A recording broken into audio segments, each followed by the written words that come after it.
Today John will repair the rear side member in preparation for the rocker panel assembly. Then later, he will show and discuss a few other repairs that have been done.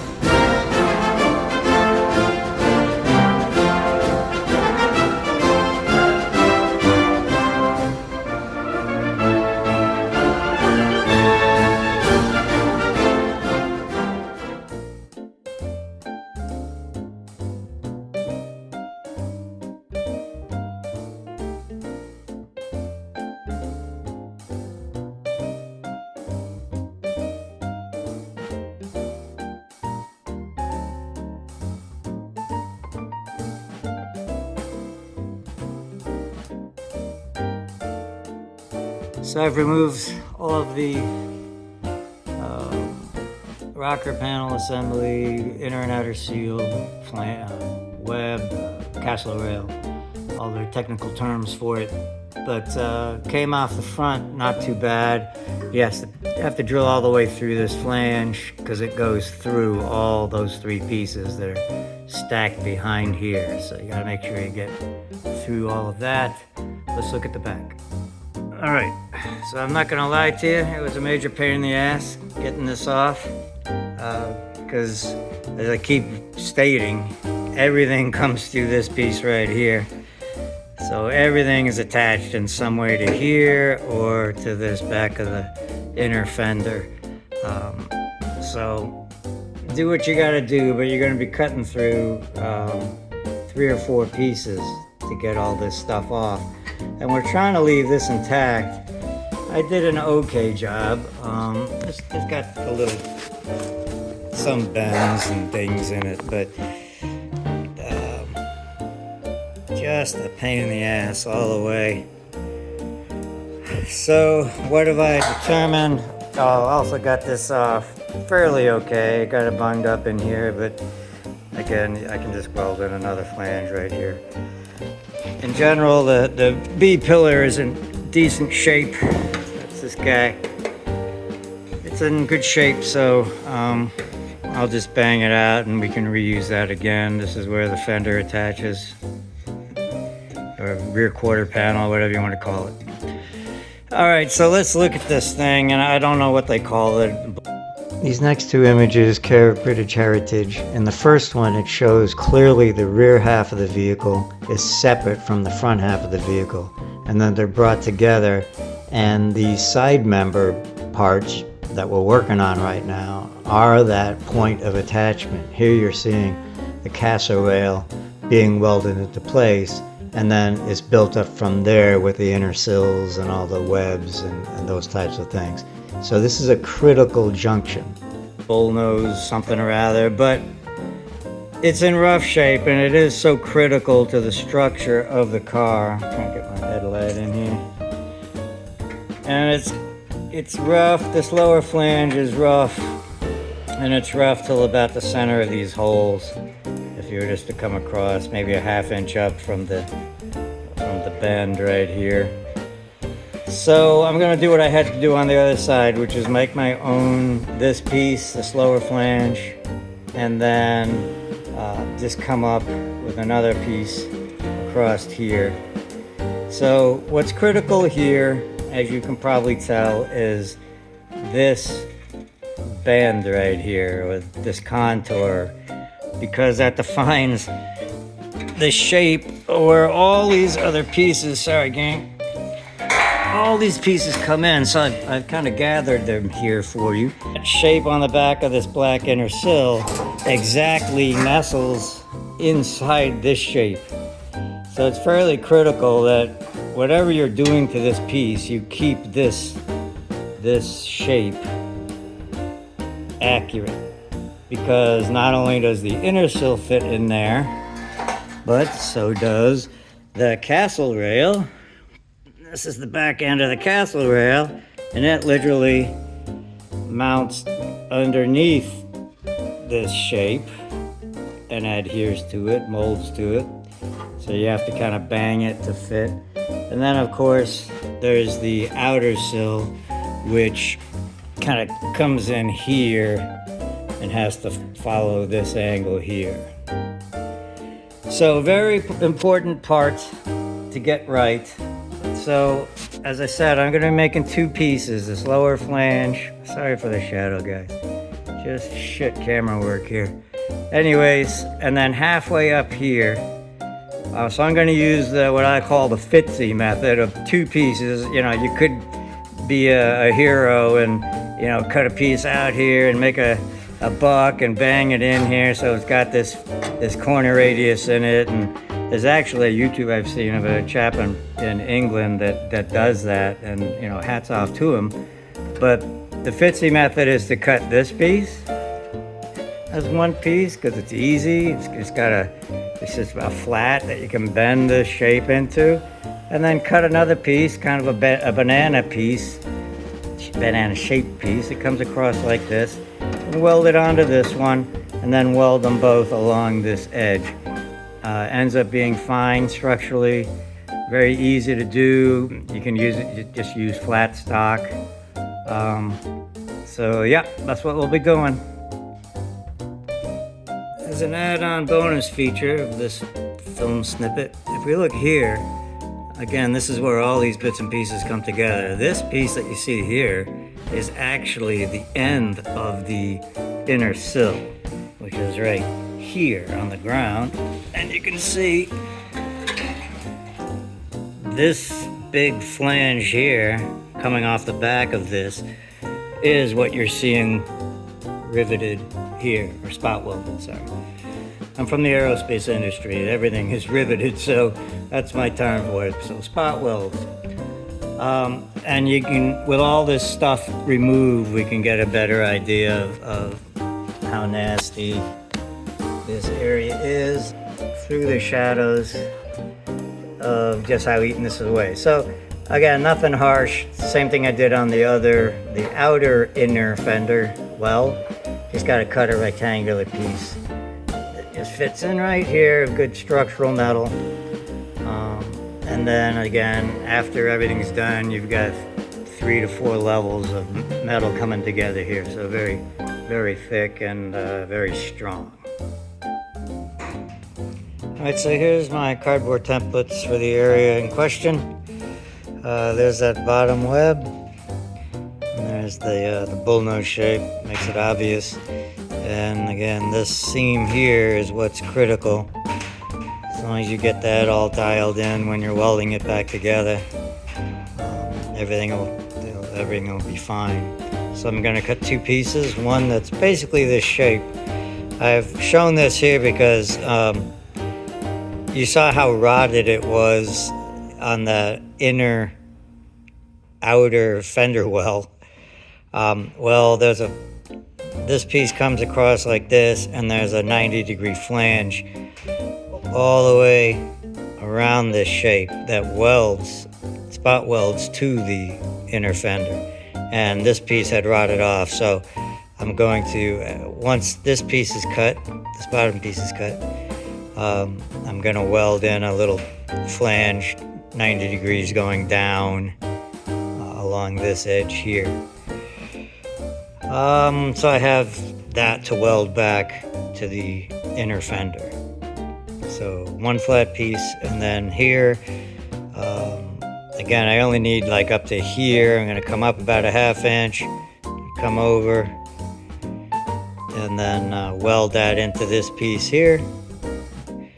And then I'll probably grind. I'll make it a little longer than I need to, and then I'll grind it to match this edge here, using this blue cardboard as a template. That's why I made these, so I have the outer edges, end of part EOP, that's our term for it. We have the edge of the part that I can machine to make sure that at the end of the day this is a good rendition of what's rusted off.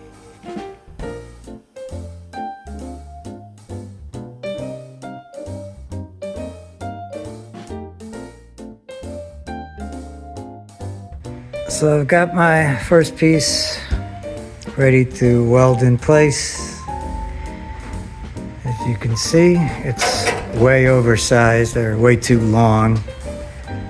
because again, I'm using the quote fitsy method of putting in 2 curved pieces welded along their common edge instead of trying to, you know, make this kind of hellish piece as one. And then here's the other piece that's ready to go in. It'll sit in like that, be welded along that common edge.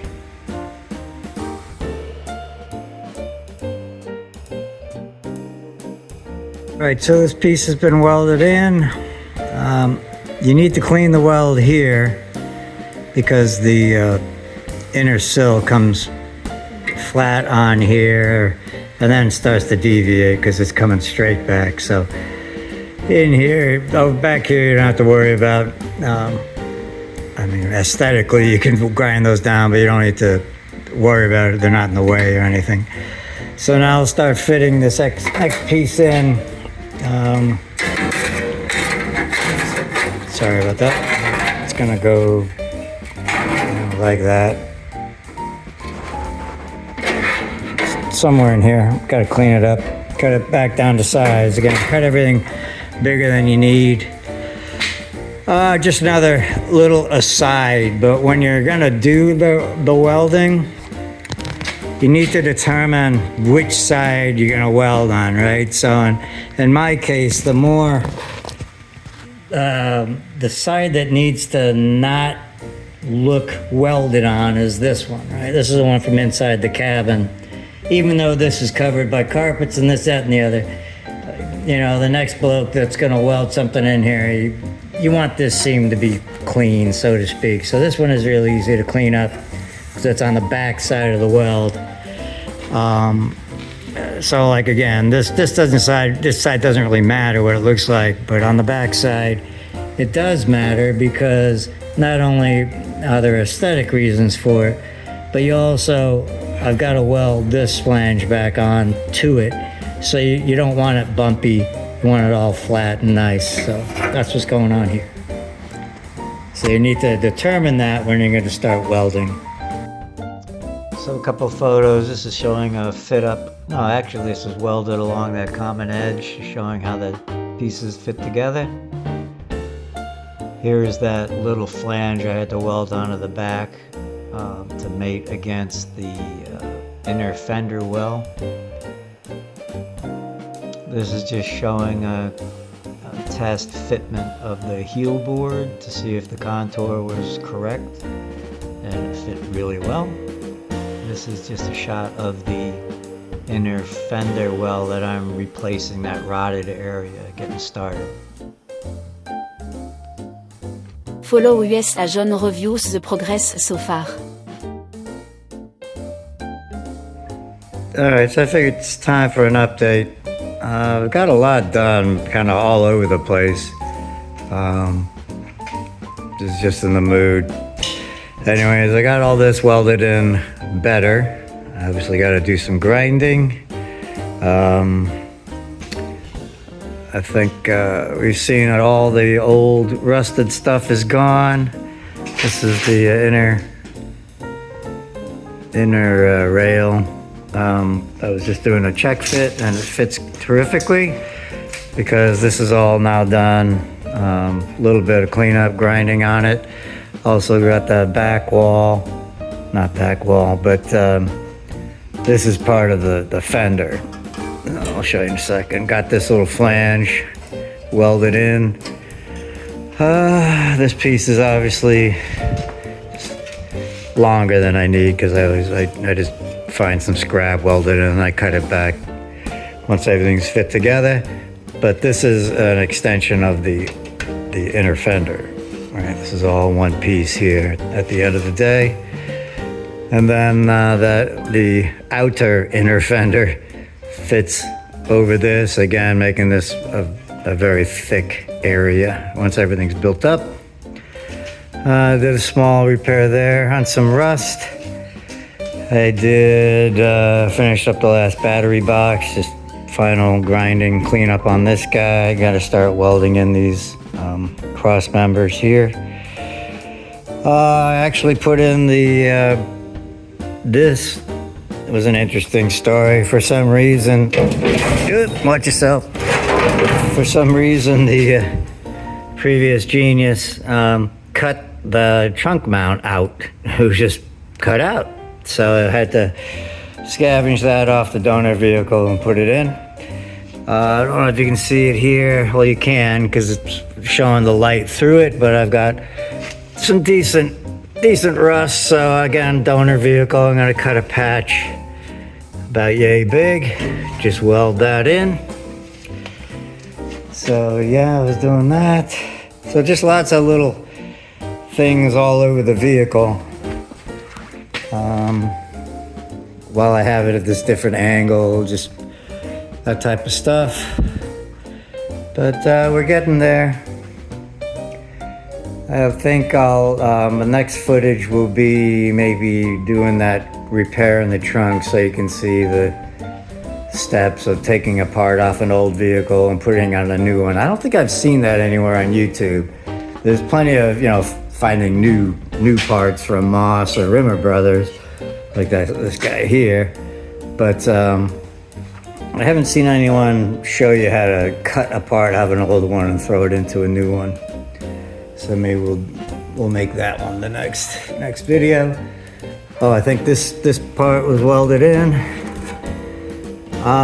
Just looking at it, it's a very complicated area right here. There's a little recess here, so you can't just put a plate in here. That's what this was, but this is wrong. I'm gonna have to look on the other vehicles, but it must also come down at some goofy angle to accommodate this recess. So I gotta cut that piece out and bend it to the correct shape to get that in there correctly. Let's see, other than that, after that trunk repair, I'm going to focus on the transmission tunnel repair, which is right here. Again, I think maybe the drive shaft came loose or something. Anyways, when I got the vehicles, this was just banged up. But it could have been a genius trying to make something fit that I don't know. So we'll work on that. Finish up the battery boxes. And then actually what I'm gonna do is, I'll do the inner fender here. But before I do that, I've been researching how to coat these things and whether rust proof and that sort of thing. So it's gonna be a combination of phosphoric acid type products. I've got some OSPHO on the way because it's very liquid, but I've also got that, I forget what it's called, seal or something, which is more thick. But like while I've got the car taken apart, so to speak, like just areas in here, so I'm gonna shoot in there with stuff as far as I can get.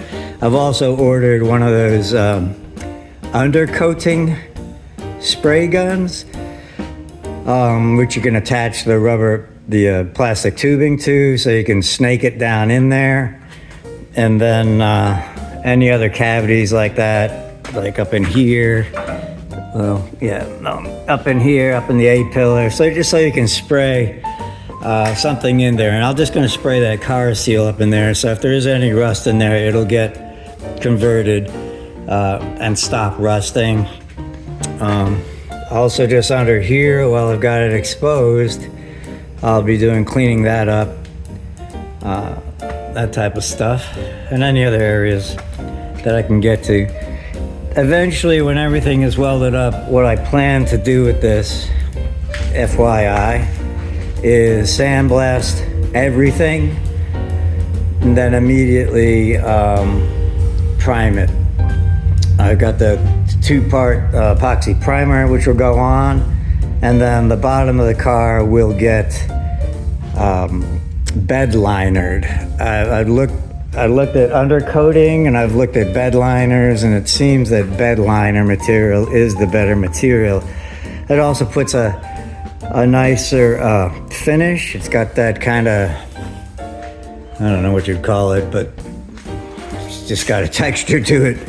Look at a bed liner, and that will just help cover up just any imperfections in welds or something like this. You wouldn't be able to tell it's ever been welded. Just things like that. Plus it's got, you know, it's very, very good at protecting your work. So there's your plan. Au revoir and remember to subscribe.